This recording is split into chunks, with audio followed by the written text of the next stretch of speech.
Hi there, my friends. Welcome again to Indian Story Read Along.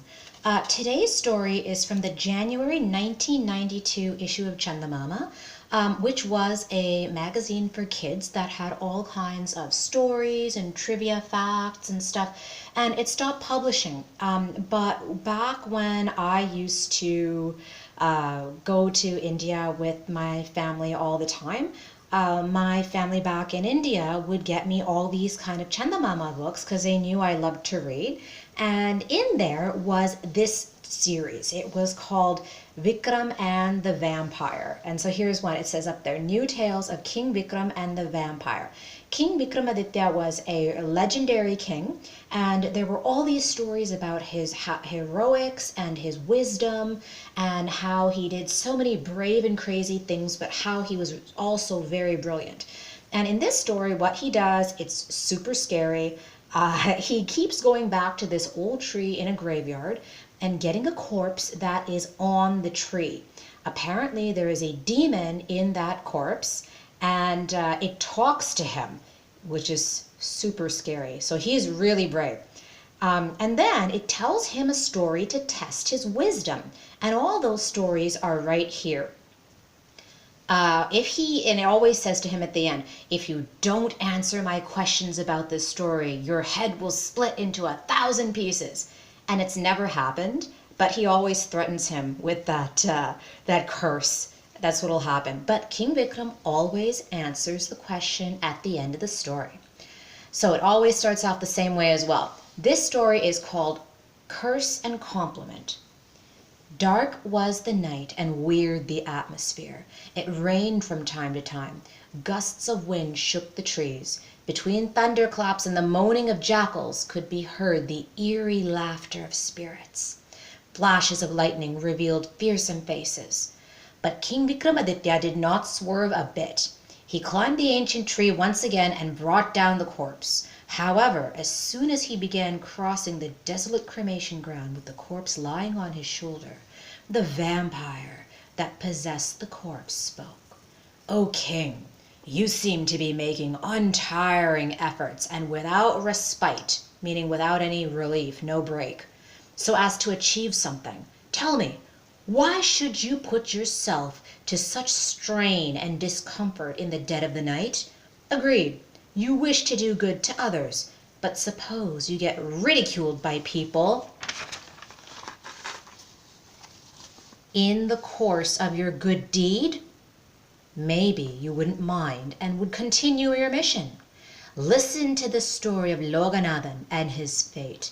You'll then understand the futility of your purpose." So the reason he keeps going back and getting this corpse is because a sage asked him to do this so that he can perform some kind of ritual, some kind of puja, to relieve himself of some other curse. It's something like that. So he's trying to help the sage, which is why he's doing this mission over and over again. Now he gets to listen to the story from the corpse. The vampire's narration went like this.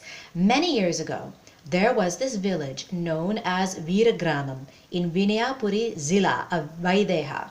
That is all up north. Vaideha is, if you guys know about the Ramayana, Vaideha is where Princess Sita was from. One of her names is Vaidehi.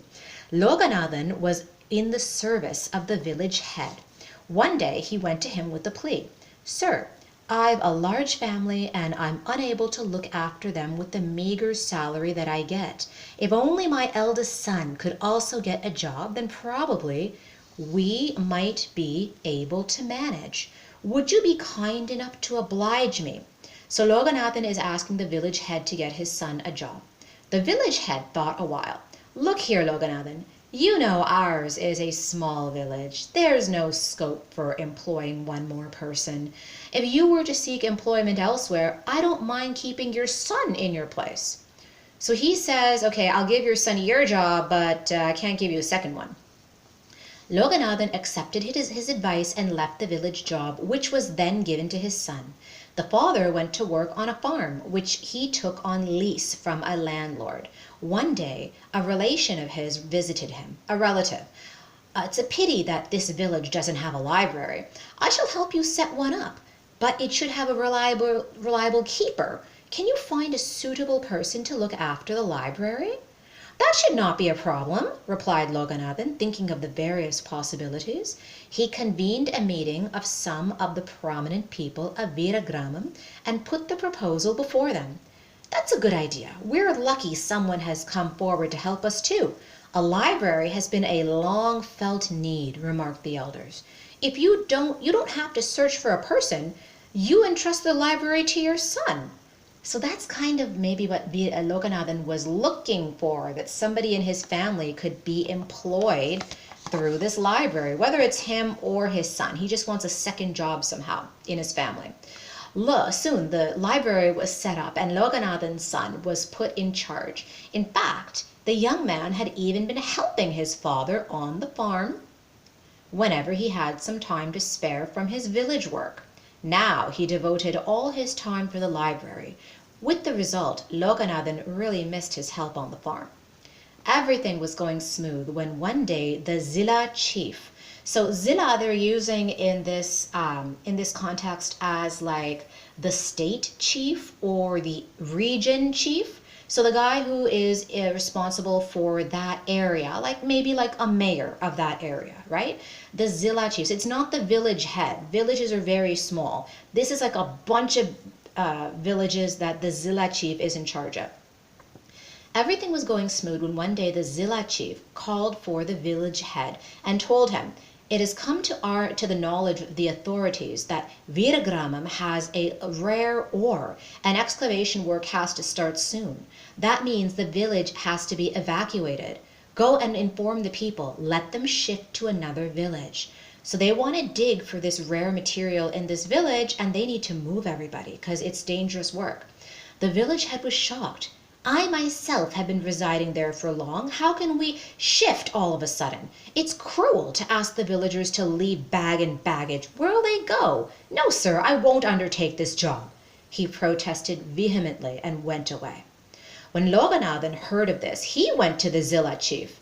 "You entrust the work to me, and I shall manage to do it for you." So he went over the village head's head and he's like, "Look, I'll do your dirty work." He was readily given all powers to see that the villagers evacuated the place soon. And there you see up there the guy who is wearing yellow and standing beside those two guards up in the top left corner of that picture. That is Loganathan. And you see everybody is taking all their stuff, carrying all of their items and their animals and moving out of the village. So he was given all the powers to see that the villagers evacuated the place soon. The villagers were aghast. They were horrified when they listened to Loganathan's orders. "Like us, you too are a resident of this village. Yet you're not ashamed to ask us to leave this place? Where do we go?" All their pleas fell on deaf ears because Loganathan sought the help of soldiers from the capital forcibly to evict them. However, he ensured that everybody was paid adequate compensation, but the villagers only cursed him as they packed up their belongings and moved out. The Zilla chief was very happy. Oh, did I miss a page? Did I miss a page? I did. The Zilla chief was very happy that Loganathan had succeeded in the work entrusted to him. He was complimented and praised publicly. He was made the village head and put in charge of the excavation there. So they fired the old guy who said, "I'm not moving, I'm not making my people move," hired this guy who did the dirty work. While the work progressed, the king of Vaideha wished to build a dam on the river flowing through Vinayapuri. Easily said than done. The king knew because he might have to uproot several people from their abodes. So now we have a second situation in another area where people have to be forced to leave their homes for some kind of project being done by the state. Would they agree to a change of residence, he wondered? The king wondered. He called for the Zilla chief and gave him the orders to rehabilitate the residence elsewhere. And there you see the king down there at the bottom. He's talking to the Zilla chief in green. Having once known the difficulty of such an exercise, the Zilla chief excused himself. "Sire, it's better that we don't undertake this project," he said. The king took this as an affront, like an insult. He did not want anything to belittle his pride and so decided to carry out his proposal. Once again, Loganathan came to know of the king's project and went to him. Sire, if you so wish, I shall organize the evacuation of the villages. So now he wants to take the Zilla chief's job. The king was overjoyed. He appointed Loganathan as the Zilla chief. Armed with authority, he ordered the villagers to leave their home and hearths. They protested and held demonstrations against him. Once again, he brought soldiers to enforce his orders. However, he paid compensation to each and every one of them. The villagers ridiculed him for having cheated them of their peace and happiness, accused him of a thirst for power and wealth. Loganathan did not lend his ears to any of their uncomplimentary remarks as they left the place in an exodus. Why should he bother when the king himself had praised himself as the people's benefactor? The vampire concluded the story and turned to Vikramaditya. "O king, how will you explain Loganathan's attitude? He gave up his own job for the sake of his son. Perhaps that can be justified, but his two subsequent acts, don't you think he wanted to earn a name and fame for himself? That he had agreed for power? As he was after these, he didn't bother about the people of his own village and their suffering, and evicted them in utter disregard of their pleas and protests with the help of soldiers, and the king went to the extent of praising him as a friend of the people. Was that right and proper? Didn't he realize that Loganathan was only being selfish? Mind you, if you fail to give me proper answers to these questions, your head will be blown to pieces, like always." King Vikramaditya, as usual, had ready answers. No, it would be wrong to say Loganathan went after power and glory. That ore, that metal in the ground of the first village, Veeragramam, was a rare find, and he knew that if it was excavated, it would improve the economy of the village, and ultimately would benefit the villagers. He argued that their fears were unfounded and their protests had no strength. They should have calmly thought of the advantages that would accrue to them. Similarly, much of the water in the river was going to waste, and a dam would have irrigated vast tracts of land, resulting in a large yield from the lands. True, a dam meant initial suffering to those displaced from their homes. For that matter, any good deed might affect some people sometime somewhere. But think of the benefit to several others. The king was aware of this and was therefore bent upon carrying out his project. So he's arguing that this guy Loganathan was not a bad guy. He was thinking of the long-term good for lots of people instead of the short-term bad for a few people. The Zilla chief was afraid of the people's reaction, so he was removed from that post, knowing full well that the dam would in the long run benefit his people. The king decided to entrust the work to Loganathan, and he himself bore the brunt of the people's protests and brushed aside their curses so as to carry out the king's wishes. It was only proper for the king to have complimented him and expressed his gratitude.